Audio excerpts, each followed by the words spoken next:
이렇게 그 여러 기관들에서 함께 모여서 논의를 할 수 있는 장이 만들어지게 돼서 정말 기쁘게 생각합니다.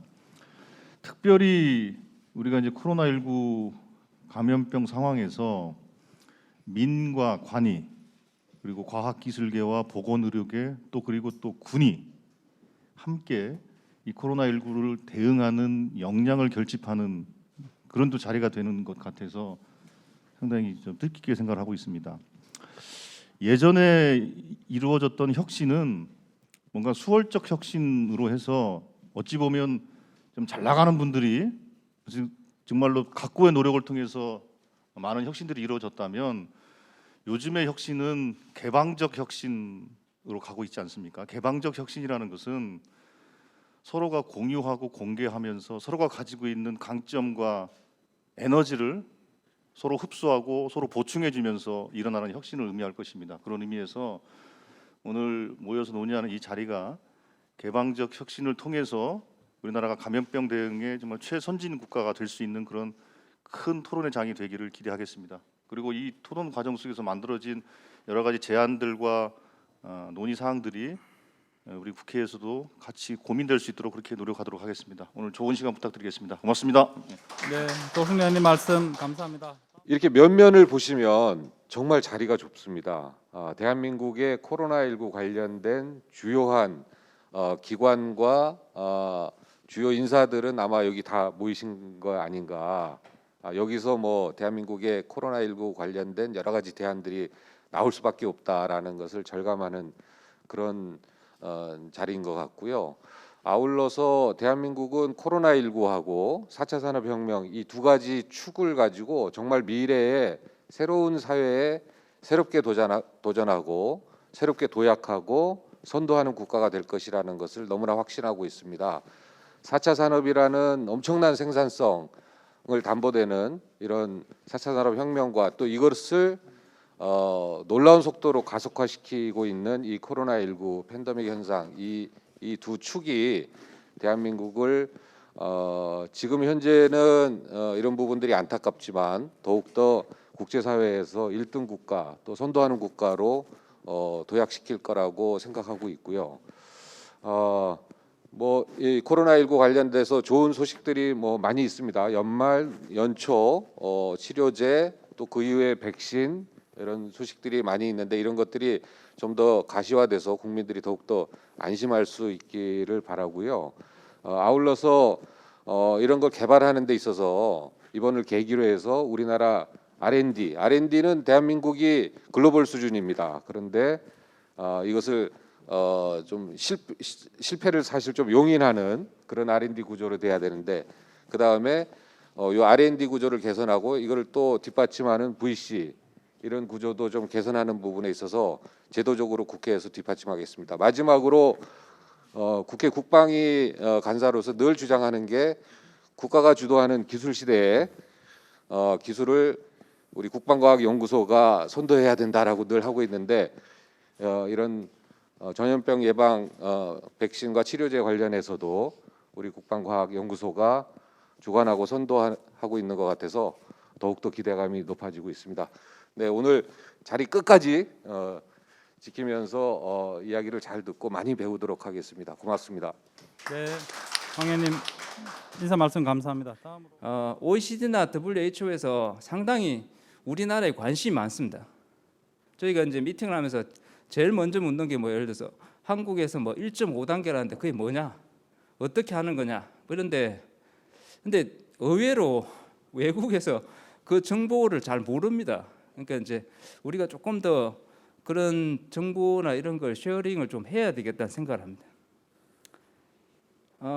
두 번째 이제 제가 최근에 읽었던 책 중에 상당히 이제 제 마음을 떨리게 했던 것 중에 하나가 그 초격자라는 책인데 아마 다 읽어 보셨을 겁니다. 이게 이제 예전에 빨간 바탕에 초격자가 있고 최근에 다시 권오현 그 원장님이 내셨는데 이걸 읽으면서 이제 제가 한번 약간 해안 같은 걸 얻었다고 합니다. 그러니까 이제 R&D라는 거는 이렇습니다. 이제 저희가 어떤 그러니까 국가의 돈을 투자를 하고 인풋을 하고 아웃풋은 이제 감염병 해결이라는 거죠. 그러니까 우리가 지금 시작과 끝은 알고 있습니다. 그런데 이걸 위해서 되게 중요한 걸 놓치는 것 중에 하나가 인풋에서 아웃풋으로 가는 시스템이 필요하다는 거죠. 근데 그 시스템이 되게 중요하죠. 그런데 시스템보다 더 중요한 게 뭐냐면 환경을 이해하는 겁니다. 그러니까 처해진 환경이 매년 매 순간 달라지기 때문에 정확한 환경을 이해한 후에 시스템을 개발하고 그래야 효율적으로 인풋에서 아웃풋으로 갈 수 있다는 겁니다. 근데 이게 이제 비단 기업에서만 응용되는 것이 아니고 이 감염병 R&D에도 정확하게 이용될 수 있는 개념 같습니다. 제가 발표를 하면 이게 그러니까 많은 비전문가들이 질문을 하시는 게 생명체, 생물학은 너무 힘들다. 이거 쉽게 설명할 수 없냐라는 이야기를 너무 많이 하십니다. 그래서 쉽게 설명하려고 제가 이걸 가져왔는데 한자를 사용해서 너무 더 어렵게 만들어서 너무 죄송합니다. 이거는 이제 그 주역에 나오는 이야기입니다. 주역. 그러니까 사서상경 중에 역경인데, 그러니까 제일 오른쪽 끝에서부터 위에서 아래로 읽는 겁니다. 그러니까 뭐냐면 궁적변, 변적통, 통적구, 구적생. 그러니까 이제 3,000년 전에 중국 사람들은 생명체라는 것을 규정할 때 이렇게 규정을 했습니다. 어떤 궁함, 그러니까 궁함은 변화를 만들고 변화는 통하게 하고 통하면 오래 간다는 거죠. 오래 가는 게 생명체다. 그러니까 제가 이제 생물학을 뭐 한 20-30년 넘게 공부하면서 이것만큼 간단하고 확실하게 규정한 걸 처음 봤습니다. 무슨 말이냐면은 변화의 원동력은 궁한 겁니다. 그러니까 우리가 코로나19라는 엄청난 이런 힘든 상황 속에서 우리가 계속 그 변화하려고 하죠. 그러니까 이 변화를 생물학자들은 evolution, 그러니까 evolution의 말을 사용합니다. 진화라는 말을 사용합니다. 그래서 이게 사람도 계속 진화를 하고 있는 거죠. 이 여기에 맞춰서 환경에 대해서 제가 앞서 이야기 들었던 이 환경에 대해서 한번 이야기를 한번 해보겠습니다. 이 환경을 이야기할 때 코로나19가 어떻게 생겼냐는 거죠. 코로나19의 첫 번째 보고는 랜싯이라는 잡지에 올해 1월 24일 날 논문이 하나 발표가 됩니다. 근데 이 논문에 보면 중국 우한이란 곳에 어떤 그 생선을 파는 시장에서 그 근처에 있는 어떤 병원에 환자가 12월 1일 날 환자가 입원하게 됩니다. 그 이후로 2020년 1월 달까지 한 달 동안 급속하게 환자가 발생합니다. 근데 거기서 바이러스를 분리해 보니까 기존의 코로나 바이러스하고 아주 다른 독특한, 그러니까 정상도 다르고 유전자 서열도 다른 그런 코로나 바이러스가 발생을 했다라고 최초로 보고를 한 겁니다. 그래서 이제 그 이후로 전 세계에 퍼졌던 것은 누구나 다 알고 있는 겁니다. 현재는 WHO에서, 그러니까 제가 지난주에 미팅을 하면서 이 사람들이 너무 걱정하는 부분 중에 하나는 정확한 2차 대발생을 겪고 있습니다. 유럽에서. 근데 신기한 거는 아시아에는 되게 조용합니다. 그러니까 북반구인 유럽과 북미는 지금 상당히 위험합니다. 근데 아시아는 상당히 조용합니다. 그래서 이게 언제까지 그렇게 될 수 있을지 상당히 주시하고 있는 상황입니다. 그래서 아주 촉각을 세우고 있는 문제가 있습니다. 또 한 가지 우리가 이제 좀 집중해야 될 것 중에 하나는 바이러스가 계속 변이한다는 겁니다. 아시겠지만 우한에서 시작한 바이러스가 초기에는 C 타입이라고 했는데 저희가 우리나라에서 대발생을 했던 그런 게 보면 뭐 GH 타입 여러 가지 타입으로 바뀝니다. 근데 많은 분들이 이제 유전자 변이가 되면 치료제나 백신이 더 이상 듣지 않을 것이다라는 걱정을 하시는데 많은 전문가들은 뭐 그 정도는 아니다라는 게 대부분입니다. 저도 그렇게 생각하고. 그래서 아직까지는 그 정도 변이를 겪지는 않은 것 같습니다. 환경에 대해서 하나만 더 이야기 드리면 이게 이제 그냥 개인적인 제 생각이라는 것만 그냥 편하게 들어주시면 좋은 게, 저는 이제 개인적으로 생각할 때 K 방역이 성공한 이유 중에 한 두 가지 정도가 한번 고민해 볼 만하다라고 생각합니다. 첫 번째는 중국이 대발생 이후에 1월 19일, 20일에 한국이 두 번째 대발생을 했다는 것이 우리한테는 상당히 그러니까 조금 이익이 될 수 있는 부분이 있지 않냐. 왜냐하면은 그때 이제 1월 말에 상당히 이제 그 뭐 설날도 있었고 그랬습니다. 그 직전에 우리가 진단 시약 회사들이 설날을 반납하고 엄청나게 노력을 해서 진단하는, 그러니까 분자 진단하는 키트를 만들으셨습니다. 그게 그때 시작을 안 했으면은 우리가 아마 상당히 힘들었을 겁니다. 또 한 가지는 저희가 메르스를 겪었습니다. 메르스를 겪으면서 전국에 1027개라는 음압 병실을 가지고 있었습니다. 이 두 가지가 아니었으면은 우리는 상당히 힘들었을 겁니다. 무슨 말이냐면은 미리 준비되었던 두 가지 때문에 K 방역이 성공하지 않았을까, 조심스럽게 이제 제가 생각을 해봅니다. 이게 뭐 틀릴 수도 있고 맞을 수도 있습니다. 치료제 개발 원리는 아주 단순화시키면 바이러스의 아킬레스건을 찾아가지고 아킬레스건을 공격하는 겁니다. 주로 화학 물질로 가지고 합니다. 그러면 바이러스의 아킬레스건이 뭐냐? 그러니까 생물학적으로 바이러스가 인간 세포를 어떻게 공격하는지를 이해만 하면 됩니다. 아주 단순하게는 바이러스는 인간 세포를 공격할 때 인간 세포가 그냥 바이러스를 받아들이지 않습니다. 바이러스가 열쇠같이 아주 정교한 단백질을 가지고 인간 세포의 문을 열어야 됩니다. 지금은 스파이크 단백질 뭐 이런 말을 하는데 그 문을 여는 작업이 있어야 됩니다. 인간 세포에 들어가는 거죠. 두 번째는 들어와 가지고 정식을 해야 됩니다. 정식을 하는 단계가 있고, 세 번째는 정식해 가지고 세포 속에 계속 있으면 안 됩니다. 밖으로 나가야 됩니다. 세포를 죽이고 밖으로 나가야 됩니다. 세 가지입니다. 들어올 때, 정식할 때, 나갈 때, 이 세 개 중에 하나만 화학 물질로 탁 이렇게 아킬레스건을 죽이기만 하면 바이러스 치료제를 개발할 수 있습니다. 근데 말은 쉬운데 상당히 힘듭니다. 왜냐하면 보이지도 않고 엄청난 연구가 뒷받침돼야 된다는 거죠. 우리가 잘 먹는 이제 타미플루는 탈출할 때 탈출을 못하게 하는 겁니다. 그러니까 예를 들어서 앞서 이야기 들었지만 10년, 15년 정도 뭐 임상, 전임상, 뭐 1상, 2상 이렇게 갑니다. 그러니까 우리가 코로나19에 대한 치료제를 개발하겠다고 했을 때 기다릴 수는 없죠.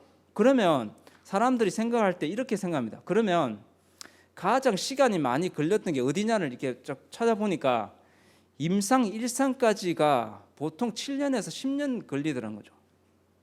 그러면 임상 1상이 끝났던 약물을 가지고 코로나19를 테스트하면 된다는 거죠. 왜냐하면 임상 1상이 끝났다는 것은 인간에 대한 안전하다고 보장이 된 약물이니까 그걸 가지고 코로나19에 효과만 있으면 된다는 거죠.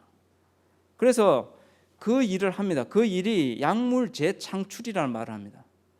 그러니까 기존에 있던 걸 가지고 이렇게 하는 거죠. 근데 이게 단점은 정확한 코로나에 대해서 연구가 안 되어 있기 때문에 될 수도 있고 안 될 수도 있는 위험성이 상당히 큽니다. 그래서 앞쪽을 생략하고 뒤쪽만 가지고 이렇게 실험을 하는 겁니다. 그렇게 해서 나온 게 렘디시비르라고 하는 약물이죠. 렘디시비르는 원래 에볼라 치료제로 개발됐다가 코로나에 해보니까 효과가 있네. 그래서 이제 코로나 치료제를 쓴 거죠. 국내에서 상당히 많은 약물들이 이렇게 임상이 진행되고 있는데 대부분 이런 겁니다. 왜냐하면 코로나19로 개발됐던 약이 아니었거든요. 그러니까 상당히 고민스럽게 다른 처방과 용량과 뭐 흡수 이런 걸 고민해가지고 바꿔가지고 상당히 노력을 많이 하고 있습니다. 문제점 같은 걸 한번 해보면 독성 시험, 그러니까 국내에서 저희가 이제 영장류 실험을 하다 보니까 이런 게 있습니다. 그러니까 많은 회사들이 약물을 가지고 테스트를 하고 이렇게 하는데 약간 이제 조금 했으면 좋겠던 것 중에 하나가 독성 시험 까지 끝난 약물이 많았으면 좋겠습니다. 그런데 현실은 그렇지 않습니다. 왜? 우리가 R&D를 많이 투자를 했는데 효과 좋은 것까지 했는데 독성 시험하는데 돈이 많이 들더라는 거죠. 근데 독성 시험까지만 하고 거기에 대한 약을 가지고만 있어도 되는데 그게 쉽지 않습니다. 예. 그 다음에 AI 같은 걸 이용해 가지고 빨리 스크린하는 방법. 그 다음에 똑같은 말이긴 한데 개발 시간을 줄일 수 있는 정책적인, 안 그러면은 이제 식약처에서 조금 뭐 시간을 빨리 하는데 지금 많이 빨리 하시고 있는데 그런 게 필요할 것 같습니다. 예, 제가 빨리 진행하도록 하겠습니다. 두 번째는 백신은 2J입니다. 무슨 말이냐면은 백신은 바이러스 자체나 바이러스 조각을 인체에 주입한 다음에 항체가 만들어져 가지고 다시 그 바이러스가 왔을 때 자기 몸이 면역을 가지게 하는 그런 원리입니다. 이것도 이제 상당히 문제가 많이 됐던 것 중에 하나는 국제적으로 이제 세피라는 조직인데, 세피라는 조직을 제가 왜 이야기 드리냐면은 그 백신에도 똑같습니다. 돈과 시간이 너무 많이 투자되니까 세피에서 모토가 되게 마음에 듭니다. 세피라는 조직은 국가적인 조직이 아니고 빌 게이츠 같은 이런 사람들이 돈을 많이 투자해 가지고 전 지구적으로 만든 조직입니다. 그런데 여기서 말하는 거는 just in time입니다. 시간 안에 백신 개발하면 돈을 얼마든지 주겠다. 그러니까 바이러스가 끝나기 전에 투자만 해가지고 그 끝나기 전에 백신이 나오기만 하면 돈에 대해서는 걱정하지 말라. 국가적 차원에서 할 수 없는 겁니다. 그런데 이게 지금 많이 돌아가고 있습니다. 초기에 했던 게 잘 아시는 mRNA, DNA 백신입니다. 왜? 시간을 7배에서 10배 줄일 수 있더라는 거죠. 이 사람들 보여준 겁니다. 그러니까 10년이 걸리는데 10배 줄이면 1년이 걸린다는 거죠. 그러면 올해 하면 내년 나오겠구나 라고 생각을 한 겁니다. 그래서 다양한 백신들이 개발되고 있습니다. 한 번쯤 생각해 볼 수 있는 거는 국내에 비어있는 플랫폼들이 있습니다. 뭐 예를 들어 mRNA 백신 플랫폼 없습니다. 뭐 몇 가지가 있긴 한데 그걸 한번 고민하고 다음에 혹시 이제 새로운 백신 플랫폼이나 그런 것들을 한번 생각해 볼 만하고, 또 한 가지는 임상 3상을 하는데 제넥신 같은 회사가 3천억 정도가 필요합니다. 10,000에서 15,000명 정도의 사람이 필요하고 기본적으로. 근데 뭐 여러분들 독감 사태에서 아셨다시피 독감 백신 맞는데 사람이 죽는다는 이 두려움 속에 10,000명을 우리나라에서 모집해 가지고 3상을 한다? 쉽지 않습니다. 근데 그런 게 해결이 좀 됐으면 좋겠습니다.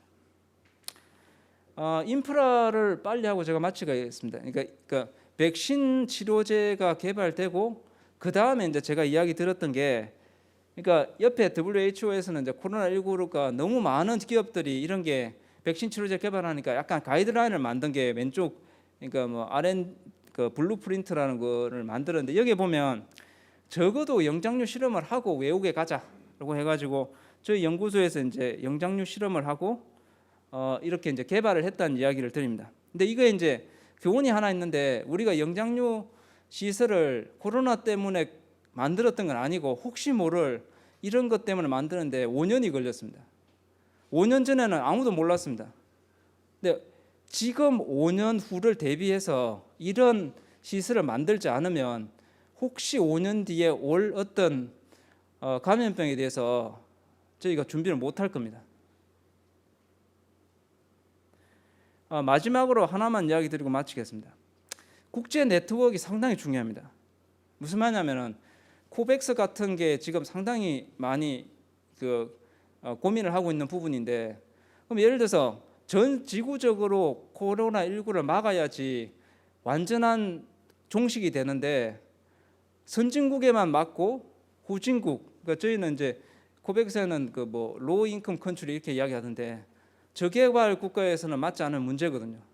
그러니까 전 지구적으로 이걸 막는 어떤 시스템이나 논의가 있어야 됩니다. 근데 우리나라도 적극적으로 좀 갔으면 좋겠습니다. 그러니까 아시아 태평양 감염병 예측할 수 있는 게 없습니다. 제일 문제는 지역이긴 한데 이게 좀 있었으면 좋겠고, BSL-3가 저희 연구소에 또 지어달라 이런 건 아니고 국가적으로 몇 개가 더 있어야 될 것 같습니다. 그다음에 독성 평가 앞서 이야기 들었던 기초 연구에서 끝나는 게 아니고 독성 평가를만 지원해 줄 수 있는 과제가 있으면 좋겠다.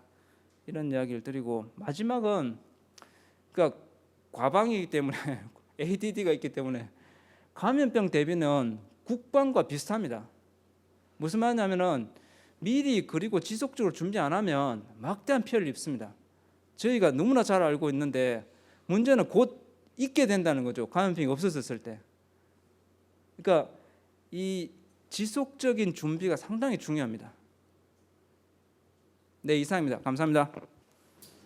먼저 국립감염병연구소를 잠시 소개해드리겠습니다.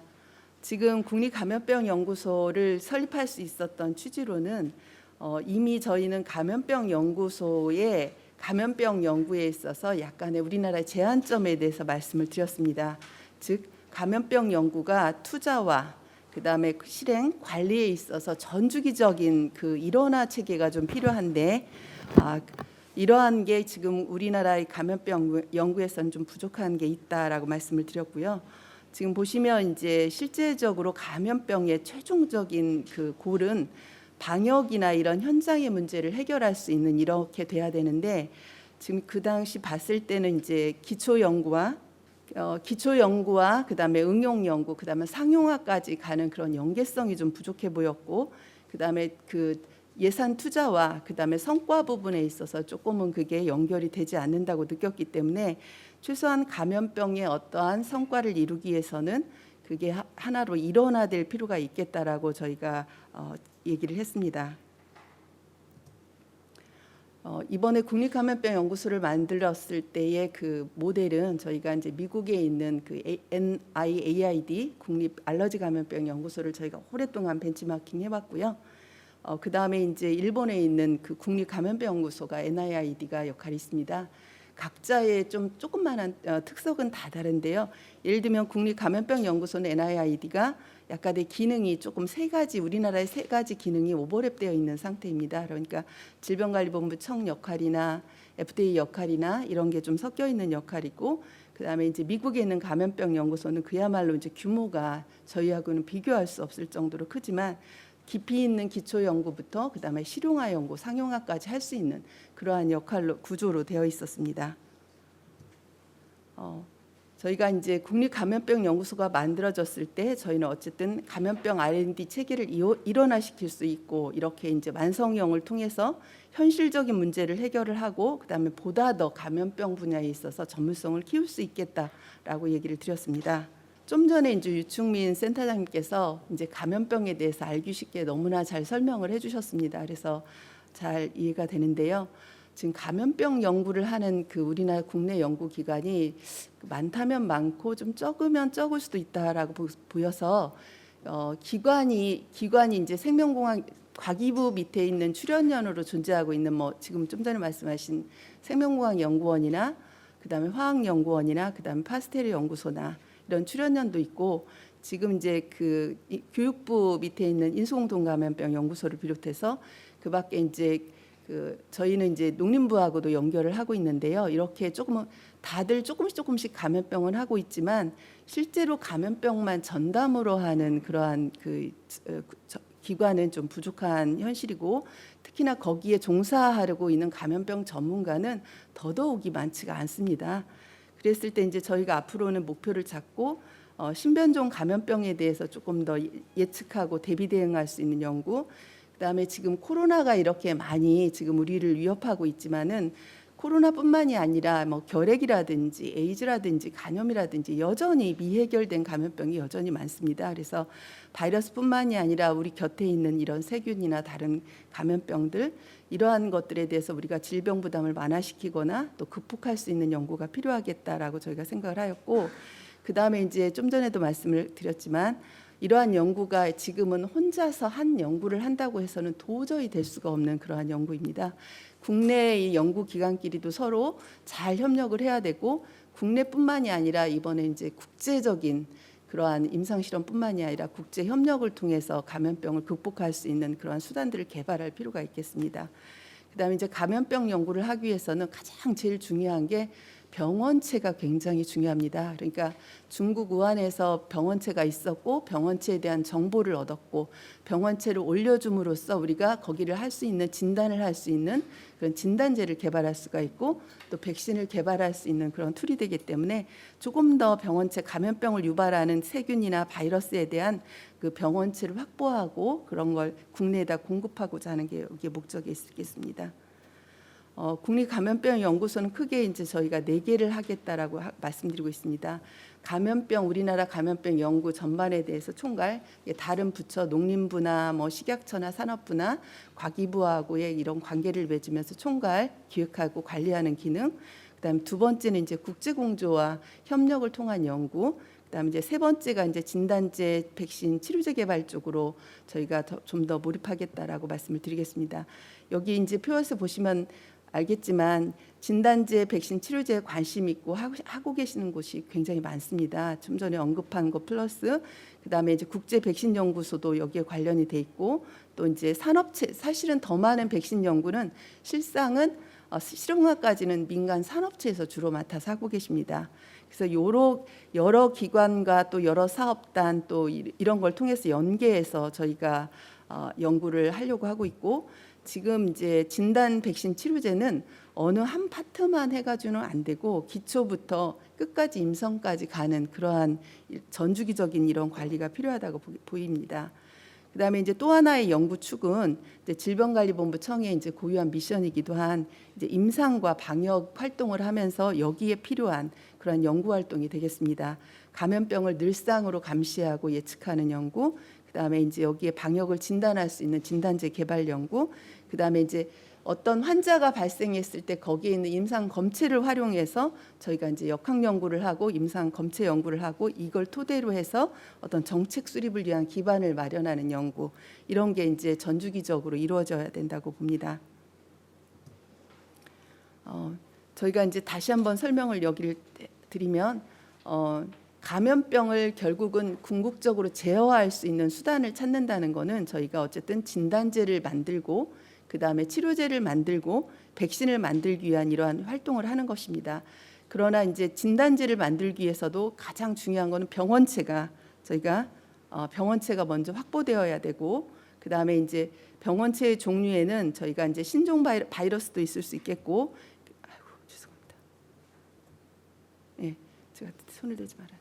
그다음에 이제 저희가 좀 전에 말씀드린 세균이나 이런 진균이나 이런 것 기생충이나 여러 것들이 많이가 있을 수가 있습니다. 그럴 때 이들에 대해서 치료제 개발이라든지 그다음 백신을 개발해야 되고 이러한 백신 활동에 있어서도 단지 이제 백신이 어느 날 만들어지는 게 아니고 아까도 말씀드린 것처럼 어떠한 후보 물질을 만들어서 그러한 백신 후보 물질이 실제로 효과가 있는지를 세포내 실험으로 확인을 하고 그다음에 여러 가지 소동물 마우스부터 뭐 페렛, 햄스터 여러 가지 이제 영장류까지 이러한 동물 실험을 통해서 효과도 보고 그다음에 이제 임상에 들어가서 이제 소규모 좀 더 대규모로 이렇게 하는 임상 실험이 디자인이 들어갈 수가 있겠습니다. 지금 이제 앞으로 3장을 제가 보여드릴게 이제 여기까지 저희가 국내에 이제 감염병 연구하는 기관하고 어떻게 네트워킹을 하고 그다음에 일들을 이어달리기 식으로 해왔는지를 저희가 보여드리는 겁니다. 이렇게 했을 때 보면은 진단에 있어서는 국내의 협력이 무엇보다도 중요했고 대부분의 이제 코로나가 터지기 이전까지는 주로 이제 그 대학이라든지 그런 출연연 기관에서는 기초나 원천 쪽으로 주로 연구를 해왔고 그다음 산업체에서 주로 이제 진단제 개발을 저희가 했고 그다음에 이제 질병관리본부청은 이러한 진단제에 대한 평가나 이런 개발 연구를 저희가 진행을 해왔습니다. 이번에 이제 코로나19의 진단 기술 상용화 사례가 굉장히 좋은 사례가 됐고요. 물론 이제 여기에 앞서서 우리가 이렇게 성공할 수 있었던 거는 메르스를 경험했기 때문에 저는 그 좋은 선례가 있었다고 생각합니다. 그럴 때 병원체와 그다음에 이번에 이제 코로나에서 그 진단제를 빨리 개발한 업체들을 보면은 코로나 때 쓰였던 그런 진단제를 개발했던 회사들이 많이 있습니다. 그렇기 때문에 우리가 이제 유전자를 확보함과 동시에 이제 분자적인 검사법을 개발을 하고 이걸 이제 진단제로 활용하면서 이제 긴급 사용 승인을 받고 그다음에 현장에 사용할 수 있었던 그러한 좋은 모델이 되겠습니다. 네, 두 번째는 이제 치료제 개발 쪽으로는 굉장히 출연형 기관에서 많이 그동안에 써 오셨고요. 화학연구원에서는 주로 이제 케미컬 쪽으로 많이 해오셨고, 이제 생명공학연구원도 저희가 이제 일부의 메르스 이후부터는 긴밀하게 연결을 하면서 저희가 이제 치료제나 또 화연하고도 관계 이렇게 개발 연구를 공동으로 해왔습니다. 특히 이번에 이제 영장류 지원센터가 이제 약물을 평가하는 굉장히 좋은 저기 자료를 제공해 주셨고, 그 다음에 이제 저희도 이제 국립감염병 연구소가 되면서 그 동안에 이제 그 메르스 때부터 했던 그 항체 치료제 개발부터 시작해서 약물 재창출 물질에 대해서 저희가 평가를 해주고 새로운 물질을 개발하는 이러한 연구를 해왔습니다. 그다음에 이제 마지막으로 보면 이제 백신도 백신에 대해서 잠깐 말씀드리겠습니다. 사실 백신 개발에 있어서는 너무나 이제 기간이 아까도 말씀드린 10년에서 15년을 저희가 봤기 때문에 질병관리본부청에 저희가 감염병 연구센터에 있을 때는 그냥 후보 물질 정도로 개발을 하고 그거를 바로 이제 기술 이전을 하거나 그냥 다른 데로 아웃소싱하는 그러한 일을 거기까지만 저희가 해왔습니다. 그러나 이번에 이제 국립감염병 연구소가 생기면서 저희가 종전의 감염병 연구센터를 3개 센터로 저희가 전문화를 시켰습니다. 그래서 하나는 신종 바이러스 연구센터는 치료 쪽과 기초 쪽으로 조금 더 깊게 있게 연구를 하고, 저희가 이제 오랫동안 이제 국회에서 많이 도와주셔서 공공백신 개발 지원센터를 저희가 건립할 수 있게 됐습니다. 그래서 지금 저희가 개소식을 준비하고 있는데, 공공백신 개발 지원센터가 만들어지면서 거기에서 후보물질 플러스 지금 아까 말씀드린 BL3가 갖추고, 그 다음에 동물도 이제 BL3 시스템에서 해야 되기 때문에 ABL3라는 그 특수 동물 실험실을 저희가 이번에 이제 건립을 하면서 저희뿐만이 아니라 우리 국가기관만 쓰는 게 아니라 민간에 대해서 지원하고 그 실험실을 개방해서 같이 연구할 수 있도록 저희가 이제 건물을 건립을 하였습니다. 그래서 앞으로의 이제 큰 역할을 할 거라고 저희가 나름대로 다짐을 하고 있습니다. 그리고 저희가 그동안에 이제 이런 물질이 개발이 됐을 때 그 다음에 중요한 거는 효과가 보인 물질에 대해서 스케일업, 생산 능력을 충분히 확보하는 게 굉장히 중요합니다. 이번에 이제 미국에서 영국이나 이런 데서 개발한 그런 아스트라제네카에서 만든 합성 항원도 결국은 대량 생산을 하기 위해서는 이제 SK에 저희가 생산을 이제 요청하는 그러한 생산 시설을 갖출 수가 있겠죠. 근데 SK뿐만이 아니고 지금 다른 이제 그 생산 시설을 갖춘 것도 필요해서 안동이나 이제 화순에 저희와 MOU를 맺어서 저희가 생산을 돕도록 그렇게 하고 있습니다. 네. 그래서 제가 지금 이제 범정부 지원 사업들에 대해서는 지금 저희가 많이 저기가 됐고요. 요거 한 장만 말씀을 드리겠습니다. 이제 많이 우려를 하십니다. 감염병 연구 기관 간의 중복성과 뭐 경쟁력도 필요하고 중복도 방지해야 된다라고 얘기를 하시는데, 이번에 코로나에 대한 치료제 백신을 개발하면서 부처 간 또는 연구기관 간에 이보다 더 협력이 잘 이루어지는 경우에는 별로 없을 것 같습니다. 그래서 이 표를 보시는 것처럼 지금 8개 부처 이상이 지금 지원위원회에서 활동을 하시고 많은 전문가분들이 같이 한번 의논을 하고 계십니다. 그래서 지금 기초 분야에서의 후보 물질을 과기부나 지금 질병관리본부청에서 이렇게 개발을 하고 있고, 거기 그 다음 단계로 넘어가는 비임상 효능 평가 지원을 저희가 하고 있고, 지금 과기부도 하고 있고 산자부도 하고 있고, 임상 시험은 저희가 병원과 연계해서 지금 복지부 중심으로 저희가 진행하고 있습니다. 그래서 좋은 모델이 되고 앞으로의 새로운 백신이나 치료제를 개발할 때 이게 가장 모델이 되지 않을까 생각하고 있습니다. 그래서 마지막 장입니다. 국내에 있는 많은 감염병 연구하는 기관 간에 저희가 네트워크를 하고 같이 협력을 하고 최종 목표를 달성하기 위해서는 예산에 대한 투자나 그다음에 분포, 배분, 그다음에 이런 거의 성과에 대한 평가 이런 게 필요하다고 생각하고, 저희는 그게 이제 감염병 RNA, R&D에 대한 거버넌스라고 저희는 생각합니다. 이렇게 하기 위해서는 지금 종전에 있는 그 여러 부처들과 의견을 수렴하고 어떠한 연구 과제와 그다음에 어떠한 전략을 수립해서 이러한 걸 추진해야 될지 이런 게 필요하다고 생각하고, 저희가 제안을 범부처 감염병 연구 기획 전문위원회를 저희가 이제 신설을 저희가 지금 부처 간에 협의를 해서 하고 있고요. 지금 현재는 범부처 가면 추진단이 있긴 합니다. 근데 법적인 근거가 부족하기 때문에 이걸 조금 더 보완할 예정으로 있고, 여기에서 만들어진 그런 계획, 감염병 계획안들은 지금 과학기술자문회의 내에 지금은 이제 바이오 특위만 있기 때문에 그걸 감염병 특위에 좀 신설을 요청한 바가 있기 때문에, 이러한 이제 연구를 통해서 이제 과기부와 지속적인 협력을 통해서 이게 이제 좀 더 이루어진다면 적정한 투자와 우선순위, 그다음에 이제 성과를 모니터링할 수 있는 이러한 걸 통해서 감염병 거버넌스가 이루어질 것으로 기대하고 있습니다. 이 미국 같은 경우에 이런 그 감염병 위협에 대해서 어떤 차원으로 바라보고 있고 어떤 연구를 하고 있는가를 이제 이렇게 분석을 해보면, 그 앞선 연자들께서 이제 계속 얘기하셨지만 이런 그 감염병 대응을 위한 의학적인 대응 체계를 만들기 위해서는 굉장히 오랜 시간이 걸린다. 그렇게 이제 얘기를 하고 계십니다. 그래서 그거를 원천적으로 그 기간을 단축할 수 있는 방법에 대해서 미국은 옛날부터 고민을 해왔고, 특히 이제 그 미국 그 다파가 이 주도하는 이 연구들을 분석을 해보면 굉장히 많은 연구들이 다 이 신약을 개발하는 기간을 어떻게 단축할 거냐라는 부분에 포커스가 맞춰져 있습니다. 저는 그 중에서 이 프로그램 하나인 P3 프로젝트라는 거에 이제 그를 좀 설명을 드리려고 하는데, P3는 이제 그 팬데믹 프리벤션 플랫폼이라는 약자입니다. 목표가 뭐냐 하면 60일 이내에 신종 바이러스가 출현했을 때 임상 일상에 필요한 시료를 만드는 것까지입니다.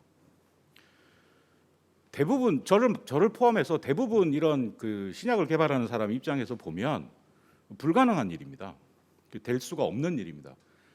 근데 이거를 다파가 2018년부터 예산 지원을 했는데, 실제로 2019년도 작년 말에 그 치킨구냐 바이러스를 대상으로 83일이 걸렸습니다.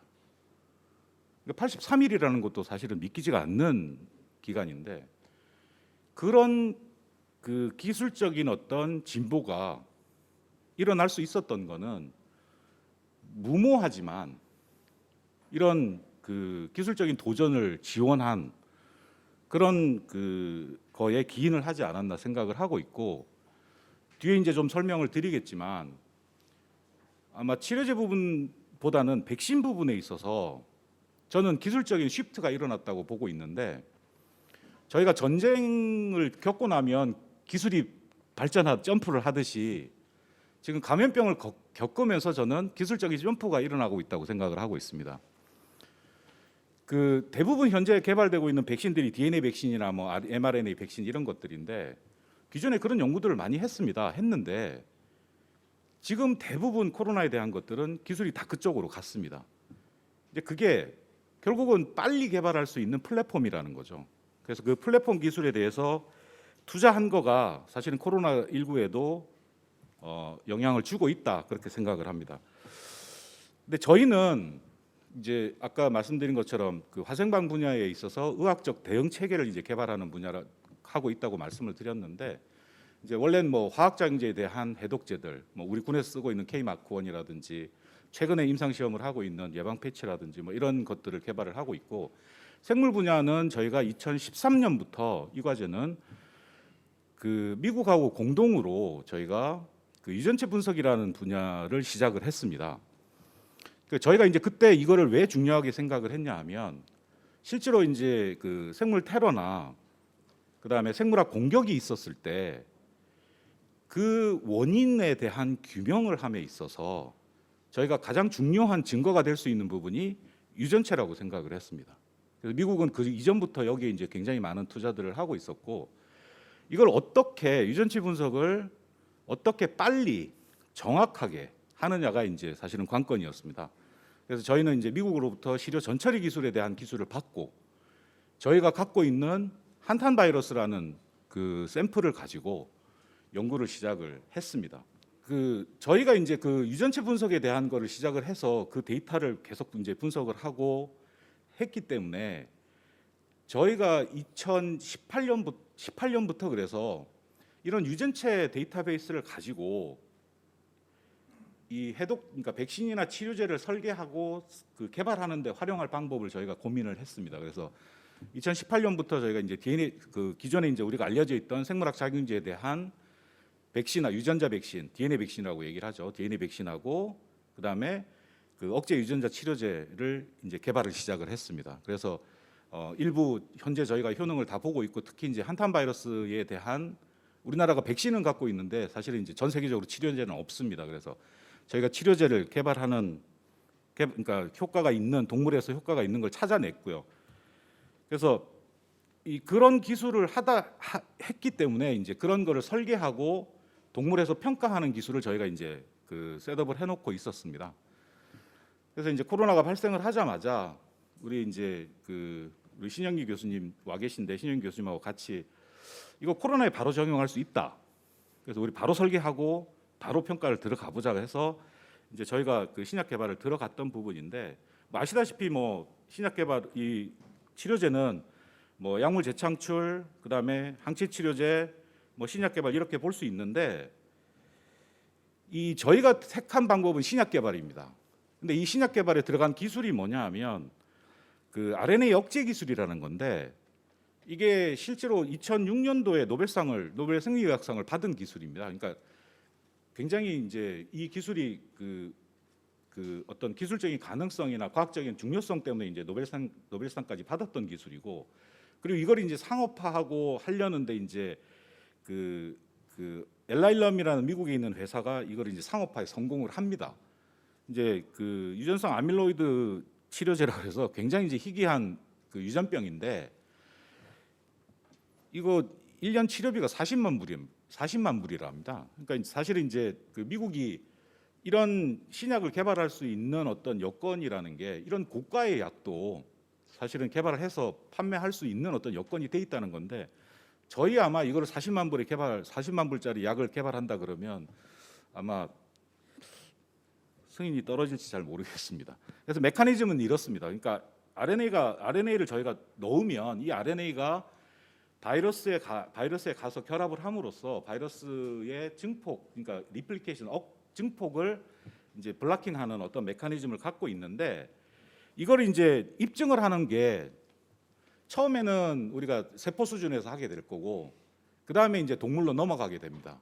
그래서 세포 수준에 하기 위해서는 당연히 이제 바이러스를 세포에 감염시키고 치료제를 넣어가지고 이제 억제되는 걸 보게 되는데 저희들이 이제 주목했던 부분은 이 siRNA인데 저희가 좀 어려운 용어긴 하지만 EC50라 그래서 그러니까 효과를 나타내는 농도를 이제 얘기를 하는데 여기 이제 9나노몰 정도가 나왔습니다.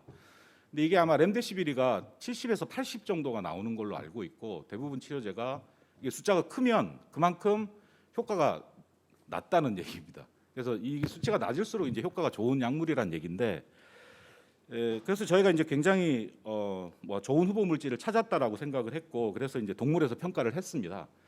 뭐 잘 아시겠지만 햄스터는 지금 평가하는 방법이 햄스터, 쪽제비, 영장류 이렇게 됩니다. 물론 이제 지금 현재 ACE2 마우스를 저희가 이제 도입을 해서 평가도 하고 있지만 이 햄스터 같은 경우는 감염을 시켰을 때 저희가 이제 그 평가를 해보면 폐가 망가집니다. 그래서 부검을 해보면 바로 이제 그 효과를 알 수 있는데 그 부검에서 폐를 관찰을 하고 그다음에 이제 실제로 바이러스 농도가 어떻게 되는지 그리고 이 바이러스가 정말 살아 있는 건지 죽어 있는 건지를 다시 이제 그 세포 어세이를 통해서 이제 분석을 하게 되는데 저희가 영장류 시험을 해보고 사실 이제 좀 놀랐습니다. 그러니까 이제 우리 그 생명연에서 이제 영장류에 대한 ABSL3 시설을 갖고 있고 저희는 사실 이제 영장류 시설은 안 갖고 있었는데 아무래도 이제 평가를 해야 될 것 같아서 빨리 이제 질병관리부청에다 이제 요청을 해서 이제 승인을 바로 받아서 이제 원숭이 시험을 해봤는데 이 체온을 보고 놀랐습니다. 그러니까 감염 모델은 저희가 체온이 한 2, 3도가 그냥 올라갑니다. 근데 저희 거를 그 치료제를 쓴 경우에는 체온이 거의 변화가 없는 거를 이제 확인을 하고 이게 증상상으로 확실하게 이제 그 효과가 있다라는 걸 확인을 했습니다. 물론 이제 바이러스 농도도 줄어드는 걸 확인을 했고요. 근데 문제는 이 siRNA는 우리가 이제 그 RNA 물질이기 때문에 우리가 생물 물질이긴 합니다만 사실은 합성을 합니다. 그러니까 그 합성을 한 어떤 그 케미칼이기 때문에 이게 세포 내로 그냥 들어가지가 않습니다. 그래서 이걸 세포 내로 전달하는 어떤 그 약물 전달 기술이 필요한데 저희가 이제 이 기술은 저희한테 없기 때문에 저희가 각 국내에 다양한 기업들이 갖고 있는 기술을 서베이를 했고 그 기업들과 이제 협력을 해서 저희가 이제 그 가능성 있는 그 약물 전달 기술을 지금 뭐 찾고 있고 일부 이제 효과가 있는 거를 찾아서 추가적인 어떤 동물 시험들을 진행을 하고 있습니다. 그래서 뭐 저희가 이런 그 동물에서 평가 인프라를 갖고 있기 때문에 이 그 그러니까 초기에 5월달 경에 아마 질병관리부청에서 바로 연락이 왔습니다. 이제 민간에서 이런 것들을 굉장히 이제 열심히들 개발들을 하고 계신데 이런 인프라를 갖고 있는 데가 사실 이제 국내에 제한적이기 때문에 평가를 도와줄 수 있느냐라고 이제 요청이 와서 저희가 이제 지휘부한테 지휘부에 보고를 드리고 지휘부가 적극 도와줘라라고 지시를 하셔서 저희가 한 10개 업체 정도의 그 동물 평가를 지원을 했습니다. 그래서 뭐 셀트리온 항체 치료제를 비롯해서 다양한 업체들의 그 평가를 지원을 해드렸는데 지금 저희 이제 뒤에 저희 이제 연구원들이 와 있는데 이 정말 그 고농도 바이러스를 직접 취급해야 되는 어떤 그 위험을 감수하고 저희 연구원들이 정말 밤낮으로 들어가서 이제 아시겠지만 BL3 들어가면 완전 그 양압 보호복을 입고 몇 시간씩 심할 때는 4시간씩 있는데 BL3에는 화장실이 없습니다. 그 화장실도 못 가고 이제 실험을 계속 해야 되는 어떤 그런 어려움을 임에도 불구하고 저희 연구원들이 우리 애들한테는 마스크를 빨리 벗게 하겠다 그런 신념으로 열심히 일을 하고 있습니다. 현재 저희는 이 치료제 같은 경우는 초기에 굉장히 이제 효과가 클 거라고 생각을 하고 제형상으로 이제 그 흡입 제형으로 개발을 하려고 지금 생각을 하고 있습니다. 그래서 백신은 아까 제가 이제 기술적으로 좀 얘기를 드렸지만 대부분이 지금 이제 그 DNA 백신이나 mRNA 백신으로 이제 기술적인 시프트가 일어나서 개발이 되고 있는데 뭐 러시아 같은 경우에는 그 아데노 바이러스를 벡터로 사용하는 어떤 백신들이고 국내에 이제 제넥신이 개발하고 있는 것도 DNA 백신인데 문제는 이 DNA 백신 계열들이 요걸 먼저 저희도 이제 그 DNA 백신을 바로 설계를 했고 햄스터에서 평가를 했는데 저희가 이제 요 사진을 보여드리는 게 이만큼 차이가 난다는 걸 보여드리려고 이제 이 사진을 일부러 보여드립니다. 그 햄스터에 저희 DNA 백신을 투여할 때 그냥 들어가지 않기 때문에 입히라 그래서 전기 자극을 줍니다. 전기 자극을 주는 장면이 이제 그 맨 왼쪽 사진에 있고요. 그 가운데 사진이 그 백신을 투여하지 않고 이제 공격을 한 컨트롤군의 폐입니다. 그래서 그 공격을 하고 3일 만에 이제 폐가 저렇게 완전히 망가지는 거를 저희가 알 수 있고 맨 마지막에 있는 거는 이제 백신 투여한 그 햄스터의 폐입니다. 그래서 깨끗하고 당연히 이제 여기서 우리가 그 바이러스를 분리해서 그 PCR로 이제 정량도 하고 실제로 그게 이제 살았는지 죽었는지도 다 이제 어세이를 했는데 굉장히 이제 사실은 그 효과가 좋다는 걸 저희가 확인을 했고 이 백신 같은 경우도 지금 국내에서 개발되고 있는 일부 업체에 대해서 저희가 평가를 해드렸는데 이제 백신 같은 경우는 그나마 그래도 이제 그 BL3 내에서 투여를 하지 않고 투여는 밖에서 할 수가 있습니다. 그래서 BL2나 그런 동물 시설에서 투여를 해가지고 갖고 오면 저희가 이제 공격만 해주면 되니까 조금 이제 치료제보다는 부담이 좀 덜 부분이 있었습니다. 마찬가지로 이것도 백신도 이 투여 방법이 이제 사실은 문제가 되는데 지금 대부분이 이제 EP 그러니까 전기 자극을 주는 방법 아니면은 그 리피드 나노 파티클 같은 어떤 그런 그 드럭 딜리버리 시스템을 사용해서 지금 그 투여를 하고 있습니다. 그래서 이 부분도 뭐 당연히 저희가 갖고 있는 기술이 아니기 때문에 빨리 이제 이런 기술을 갖고 있는 업체하고 협력을 해서 저희가 이제 그 효능 평가하고 임상을 진행을 하려고 진행을 하고 있습니다. 그래서 뭐 국방과학연구소에서 왜 코로나 연구를 하느냐? 저희가 하고 있던 어떤 그런 기술을 적용해서 코로나에도 이제 그 활용을 하려고 이제 저희가 시도를 했던 부분이고 또 저희가 이거를 뭐 비임상 임상을 끝까지 끌고 갈 수가 없는 상황이기 때문에 가능하면 이 기술에 관심이 있는 업체들에게 기술을 이전해서 저희가 그 추가적인 개발을 하려고 이제 하고 있는 부분입니다. 그래서 그 저희가 갖고 있는 기술을 뭐 그 국가가 활용할 수 있게 저희가 최대한 이제 지원을 하고 할 예정이고, 저희가 개발하고 있는 부분도 가능한 빨리 개발을 진행해서 조금이라도 국가에 도움이 될 수 있도록 최선을 다하도록 하겠습니다. 이상입니다.